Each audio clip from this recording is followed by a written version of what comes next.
আরেকটা হচ্ছে ভিসার যে ফ্লাইটের ডেট। তো আমি যাত্রীদের এটা বোঝাই দেওয়ার চেষ্টা করতেছি, একটু আসো। এটা কার? এটা হচ্ছে সোহাগের। সোহাগের হচ্ছে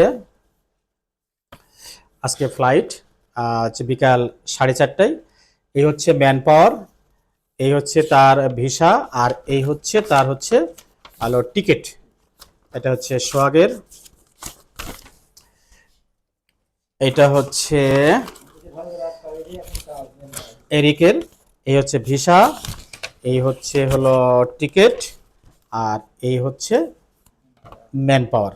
ঠিক আছে। তো যারা বিদেশে যেতে চান এবং যারা বিভিন্ন দেশ থেকে হচ্ছে ভিসা পাঠায়া প্রসেস করতে চান, তারা চাইলে আমাদের মাধ্যমে প্রসেস করতে পারবেন। আমাদের ঠিকানা এবং মোবাইল নাম্বার দেওয়া থাকবে। বিশেষ করে সৌদি, কাতার, দুবাই এসব দেশের ভিসা যারা প্রসেস করতে চান এবং সরাসরি ভিসা নিয়ে আমাদের মাধ্যমে যেতে চান, তারা চাইলে আমাদের মাধ্যমে যেতে পারেন। ধন্যবাদ। রেকর্ড হয়ে গেল।